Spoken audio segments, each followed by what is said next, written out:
My name's Lynn Landis, and I founded the Wild Foodies of Philly last summer in order to learn more about wild edibles, not only just by reading books, but by working with other people, collaborating, and being able to identify what's edible.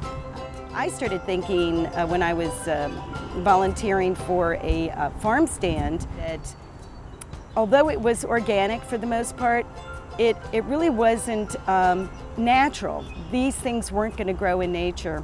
And I had done some interviews on wild edibles many, many years ago, and so it occurred to me to revisit that topic and learn more about it. Well, the Wild Foodies of Philly are a meetup group. So if you want to go on the tours, then you join the meetup group, and we have tours that we provide, but we also link up with other groups and with professional foragers and go on those tours. It's important for people to get involved with foraging because it's a universal knowledge. These are plants that we are surrounded by on a daily basis, and it's good to just have, like, knowing your neighbors. They're your neighbors, and it's good to know them. I find that most things that are out there, most people don't know that they could eat. It can be a plant, it can be an animal, it can be an insect, it can be parts of a tree, it can be grass. The things that you would typically recognize as lawn weeds, many of them are very edible. Wild edibles are plants and animals you can eat and not get sick from, and they're good for you. Foraging by definition is going out and looking for stuff.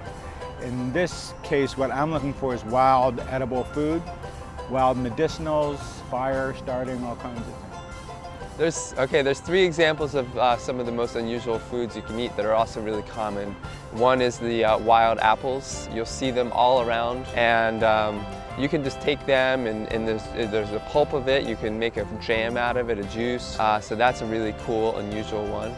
And then the wild strawberries that most people see in their yards. It's not really sweet tasting, but a lot of parents and different people have taught children that not to eat that berry. And it doesn't have a flavor, but it's a really unique one to eat. The really unusual one that I've been experimenting with is you can peel the bark from a tulip poplar, and there's a lot of water that comes out from the bark when you are peeling it. And you can take that water and collect it, and it's a nice sweet drink. It's kind of like a maple syrup sap, kind of lick off the bark, and it's nice flavor to it. Wild edibles are nutritious. They're important for one thing because they're all over the place. In part of the psychiatric work I do, I work with poor people, and some of them tell me they don't have enough to eat. And I said, come with me outside and I'll show you within 10 feet, a full meal you can have.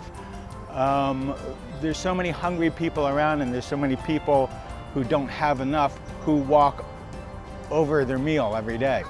We really should be as independent as possible. There's been a lot of emphasis put on this is a global economy and it's a global world and everything's global.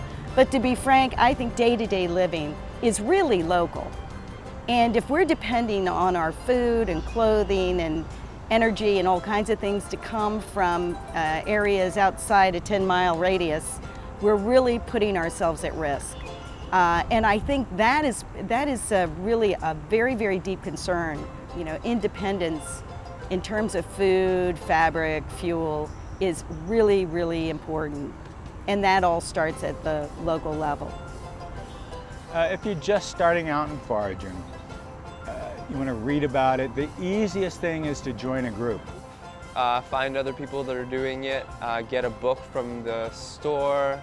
Those are the best options. Because it's one thing to see a picture of a plant, but that's sort of like seeing one picture of a person and one expression. And if you meet that person, you go, is that the same thing?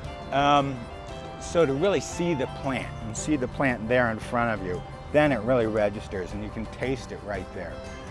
I have never seen people's eyes light up like they do for this subject. They just start looking down. Everywhere they walk, they start looking down and recognizing what they're stepping on. And so it's really been a lot of fun to do this thing with these people.